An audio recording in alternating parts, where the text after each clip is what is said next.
Assalamualaikum warahmatullahi wabarakatuh dan selamat sejahtera. And hello everyone. Apa khabar semua? Saya harap semuanya berada dalam keadaan sihat walafiat dan ceria selalu. Sekali lagi kita bertemu dalam program 20 minit perkongsian ilmu dengan temanya ilmu, dan saya masih lagi fokus kepada tajuk pembelajaran sepanjang hayat ataupun lifelong learning. Jadi kita bertemu dalam ruang apa yang saya panggil sebagai the learning hub, the place where you can quench your thirst for knowledge. InsyaAllah saya akan terus bawakan siri ini untuk berkongsi tajuk-tajuk yang berkaitan dengan pendidikan, education, teaching and learning, lifelong learning, dan yang tajuk-tajuk yang berkait dengannya. Okay? Jadi pada kali ini, apa tajuk yang saya nak bincangkan? Okay, so ini dia. Sebelum itu, yep. Ini dia tajuk yang saya nak bincangkan, learning on demand. Siapa boleh tolong terjemahkan? Ya, learning on demand. Pembelajaran apabila ada keperluan. Pembelajaran apabila ada keperluan, learning on demand. Okay, so apa maksudnya learning on demand? Okay, kita lihat ya. Saya bacakan dulu. We learn best by acquiring information that is relevant to us in the moment based on our current context. Jadi kalau kita lihat cara kita belajar ya, apabila kita ingin mempelajari sesuatu ataupun mendapatkan sesuatu maklumat ataupun data. So, data ini yang kita perlukan sekarang. Now I need this information. Or maybe tomorrow I need this information. So, just in time, in the moment. And based on our current context. Berdasarkan kepada apa yang kita perlukan sekarang.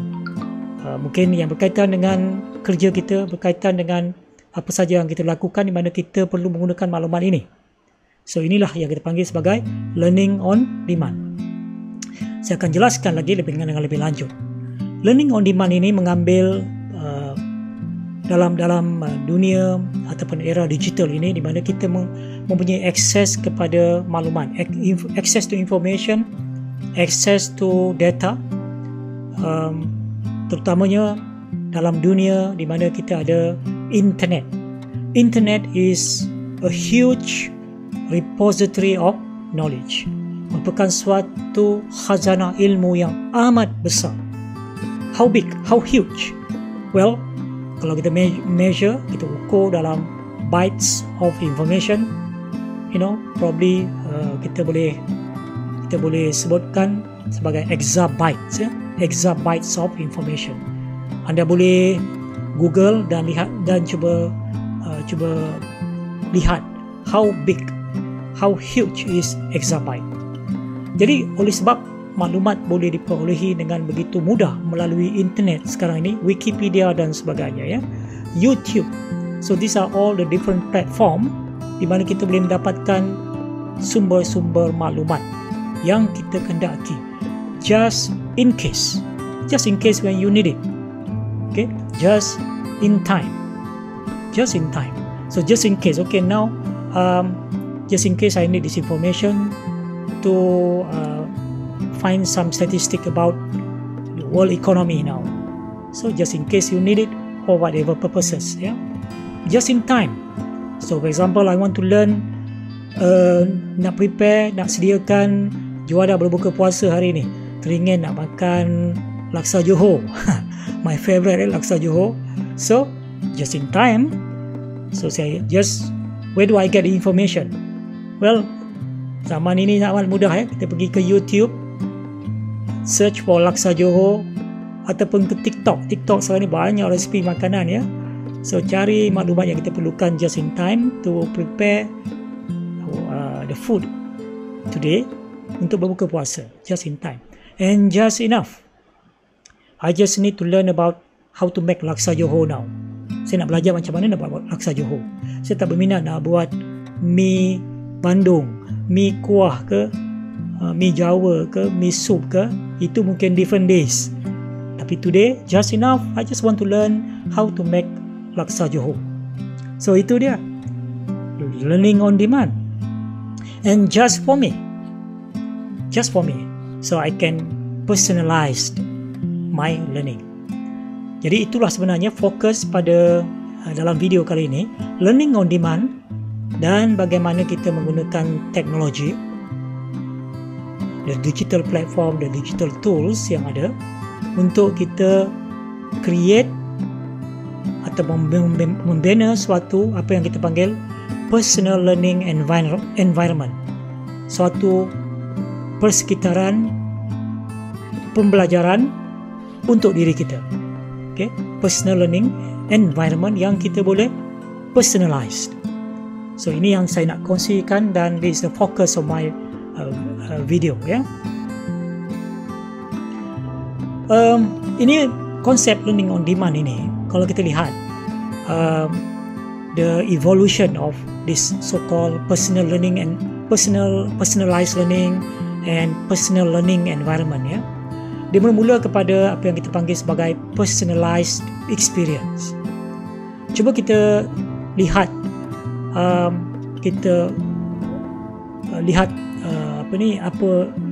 apa yang berlaku pada peringkat pada zaman di mana pada peringkat awal, ya, di mana music industry telah ditransform, the transformation of music industry by Apple oleh Steve Jobs.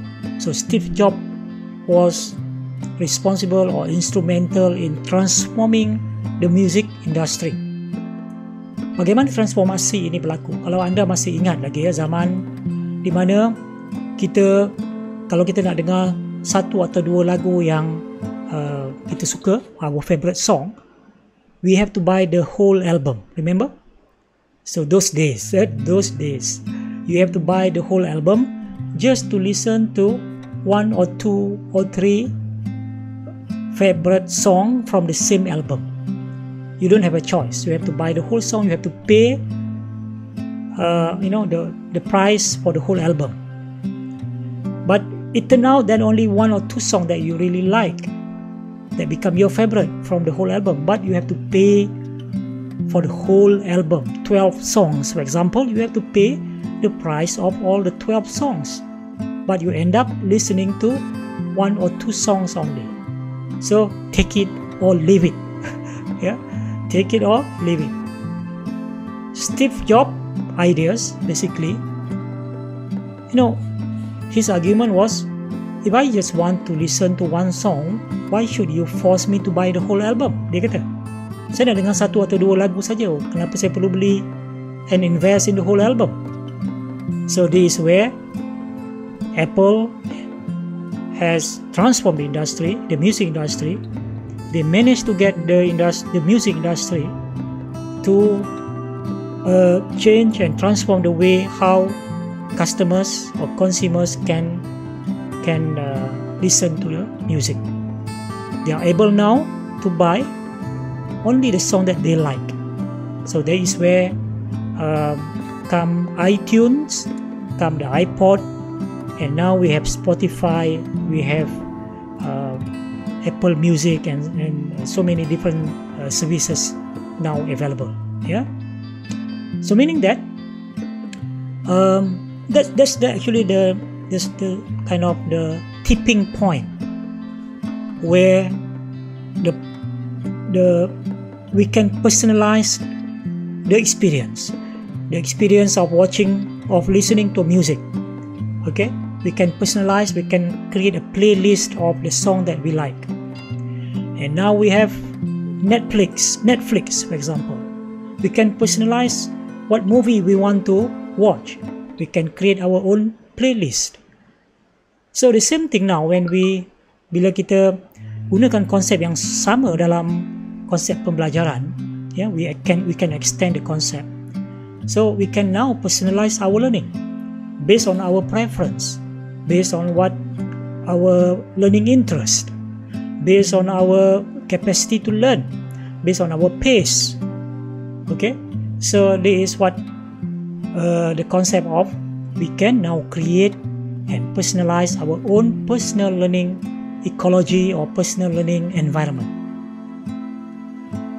And therefore, everyone can be empowered, including our students, including ourselves, can be empowered. Kita boleh mengupayakan diri kita, boleh mengupayakan pelajar kita untuk create suatu ekosistem ataupun persekitaran, suatu persekitaran pembelajaran mengikut keperluan kita sendiri. Okay? To support, so empower learners to assemble their own personal learning ecologies to support their own individual learning pathway. So boleh nampak tak, learning on demand and personal learning environment or personal learning ecology. Just in case, just in time, just enough, and just for me. That is learning on demand. Okay? And with that, everyone now can be empowered. Semua orang boleh diupayakan untuk membina suatu ekologi pembelajaran mereka sendiri. So di sinilah terletaknya keperluan untuk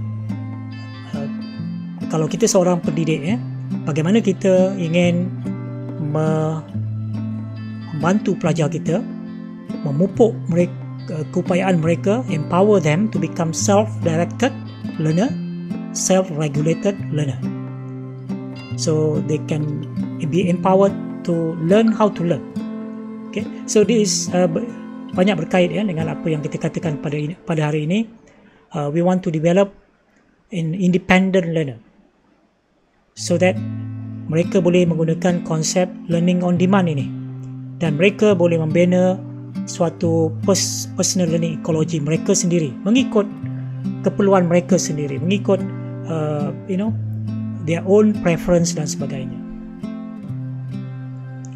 So saya nak terangkan dengan lebih lanjut lagi, customization versus personalization. Customization versus personalization.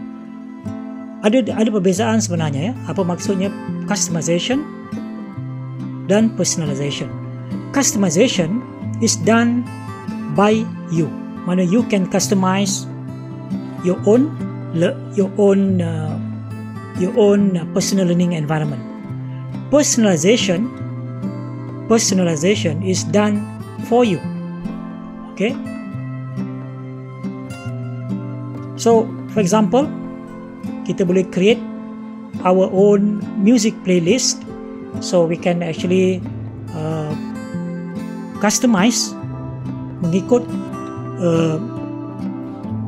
our own kind of preference, what kind of song that you like, what kind of genre that you like.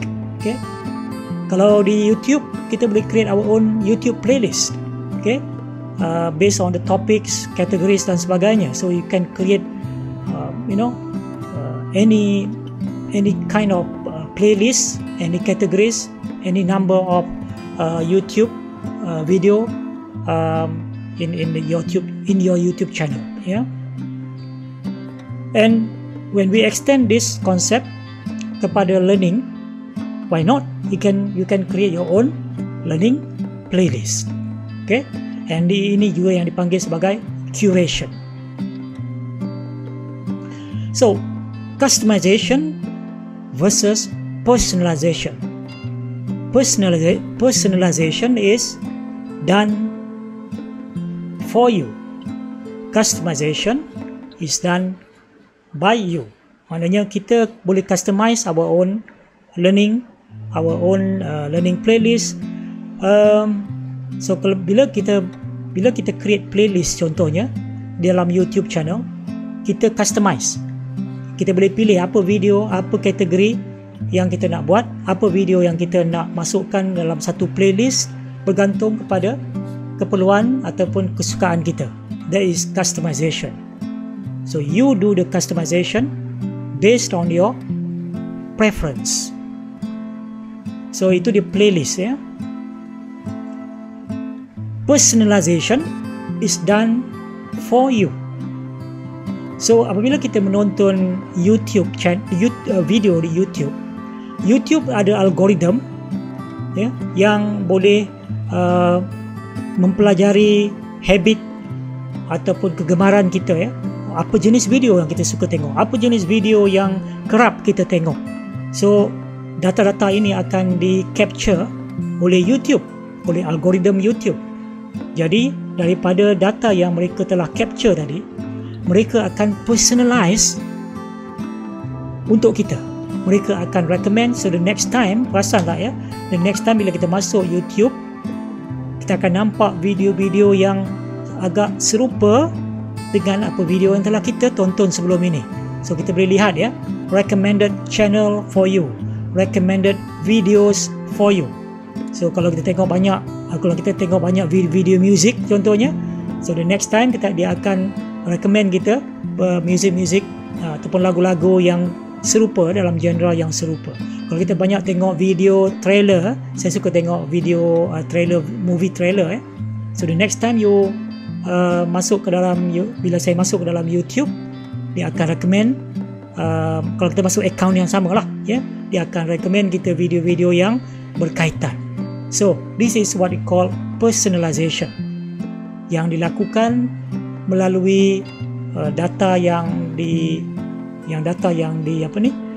dikumpulkan oleh platform yang berkenaan ya, contohnya YouTube di sini.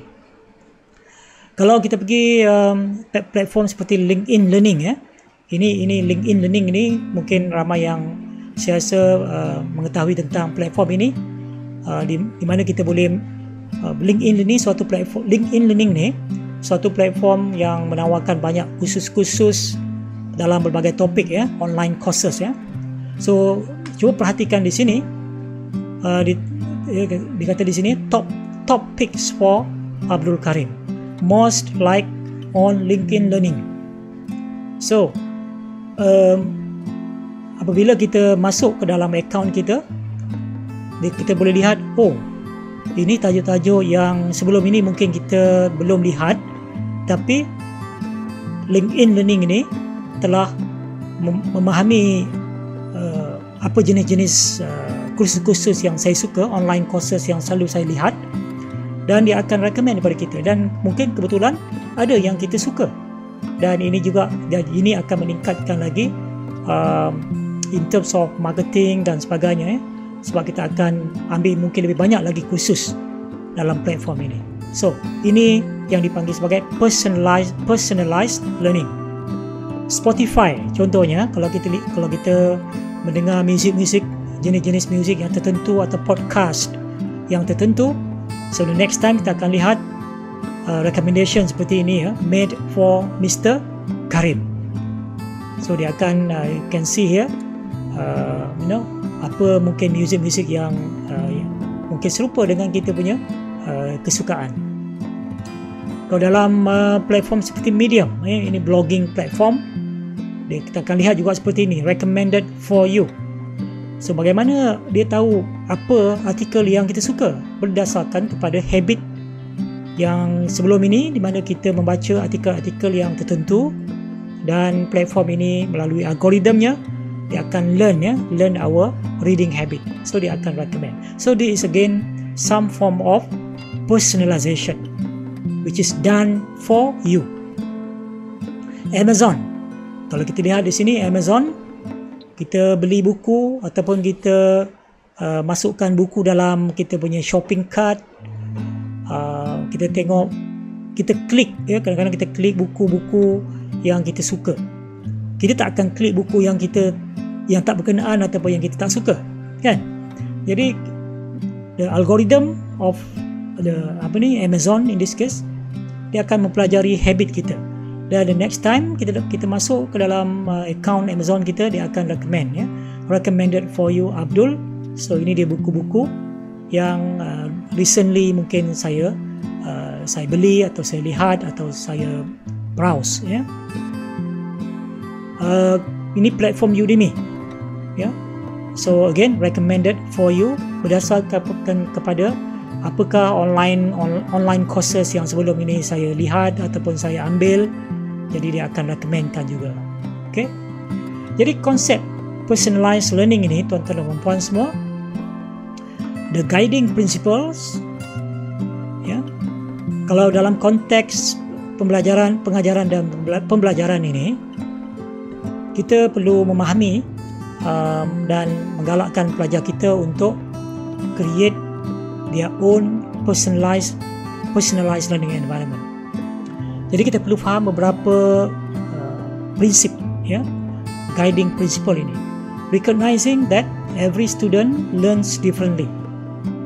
So setiap pelajar mempunyai keupayaan, mempunyai kebolehan yang berbeza. Jadi kita perlu faham yang itu. Jadi kita perlu hati-hati supaya kita tidak menggunakan pendekatan one size fits all. Okay? Because we recognize that every student learns differently. What works for one student may not work for another. Okay?